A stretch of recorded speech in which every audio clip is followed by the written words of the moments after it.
اللہ تعالیٰ نے دو اسباب یہاں پر بیان فرمائے کہ گزشتہ قوموں پر عذاب آتا کیوں تھا. یہ ذرا توجہ کے ساتھ سماعت فرما لیں.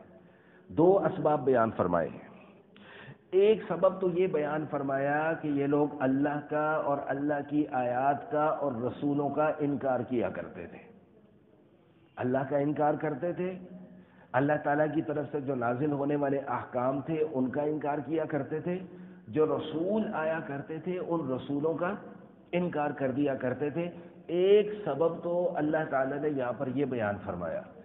اور دوسرا سبب جس میں مجموعی طور پہ ہم لوگ مبتلا ہیں وہ کیا ہے؟ استہزاء، دینداروں کا مذاق بنانا، مولویوں کے اوپر لطیفے بنانا، مولویوں کا مذاق بنانا، امام مسجد کا مذاق بنانا، مؤذن کا مذاق بنانا، جس کے سر پر ٹوپی ہو، جس کے چہرے پر داڑھی ہو اس کا مذاق بنانا، شریعت کے احکام کا مذاق بنانا. اللہ تعالیٰ قرآن کریم میں واضح طور پہ ارشاد فرما رہے کہ ان دو اسباب کی وجہ سے اللہ تعالیٰ نے پہلی قوموں کے اوپر عذاب کو نازل کیا.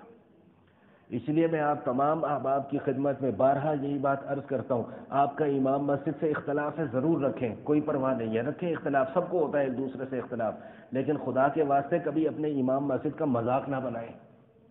مؤذن کے ساتھ آپ کو اختلاف ہوگا، رکھیں لیکن اس کا مذاق نہ بنائیں. کسی بھی داڑھی والے یا ٹوپی والے کے ساتھ آپ کا اختلاف ہوگا، اختلاف ضرور رکھیں لیکن داڑھی اور ٹوپی کا مذاق نہ بنائیں. میرے بزرگ ایک واقعہ سنایا کرتے تھے، مظاہر العلوم سہارنپور کا یا غالباً دارالعلوم دیوبند کا. وہ کہتے ہیں وہاں پہ ایک دن ایک صاحب آگے، ذرا اپ ٹو ڈیٹ ٹائپ صاحب آگے نماز پڑھنے کے لیے، تو وہ نماز پڑھ کے جانے لگے تو ان کی جوتی چوری ہو گئی. کیا ہو گیا بھائی؟ جوتی چوری ہو گئی. اچھا جوتی چوری ہو گئی تو انہوں نے شور مچا دیا، انہوں نے کہا جی مدرسے کے سارے طالب علم چور ہیں جی، میری جوتی اٹھا کے لے گئے.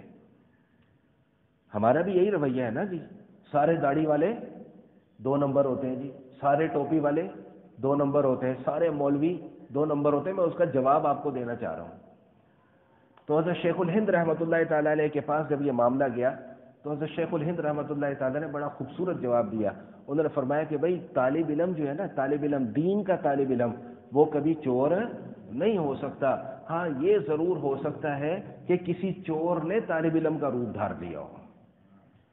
تو سارے داڑھی والے 2 نمبر نہیں ہوتے. ہاں یہ ضرور ہو سکتا ہے کہ کسی 2 نمبر آدمی نے داڑھی رکھ لی ہو، لیکن ہمارا سیدھا کا سیدھا نشانہ کس پر لگتا ہے؟ جا کے داڑھی پہ. وہ داڑھی رکھ کے کام کرتے تھے تو شرم نہیں آتی؟ تو بھائی داڑھی کے بغیر وہ کام کرنا جائز تھا؟ بتائیں مجھے. ایک آدمی رشوت کھاتا ہے، ایک آدمی رشوت لیتا ہے اور اس نے داڑھی رکھی ہوئی ہے، لوگ کیا کہیں گے؟ وہ داڑھی رکھ کے رشوت لیتے ہوئے شرم نہیں آتی؟ تو بھائی بغیر داڑھی رکھ کے رشوت لینا جائز ہے؟ تو جو کام داڑھی رکھ کر کرنا ناجائز ہے وہ تو بغیر داڑھی رکھے کرنا بھی ناجائز ہے. ہم نے یہ طبقات کیوں پیدا کر دیے، فرق کیوں پیدا کر دیا جائز اور ناجائز کے اندر؟ جو چیز حرام ہے وہ تو داڑھی والے کے لیے بھی حرام ہے اور بغیر داڑھی والے کے لیے بھی حرام ہے، اور جو چیز حلال ہے وہ داڑھی والے کے لیے بھی حلال ہے اور بغیر داڑھی والے کے لیے بھی حلال ہے. تو پھر یہ فرق اور امتیاز کیوں ہے بیچ میں؟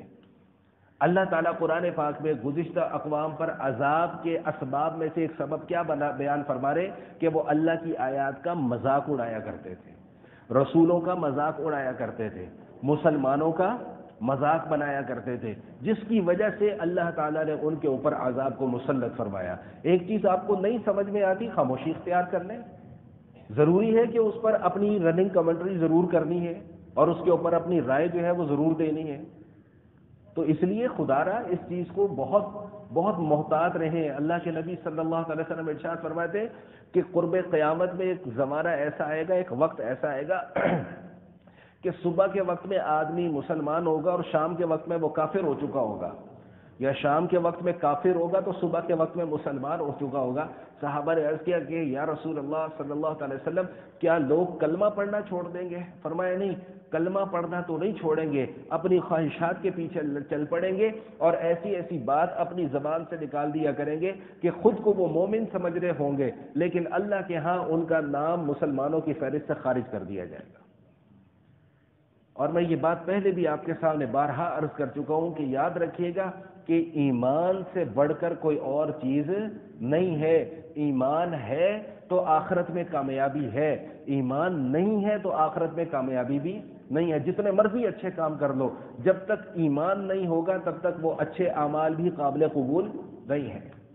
وہ اچھے اعمال قابل قبول ہوں گے ہی تب جب وہ ایمان کی کیفیت اور ایمان کی حالت میں کیے جائیں۔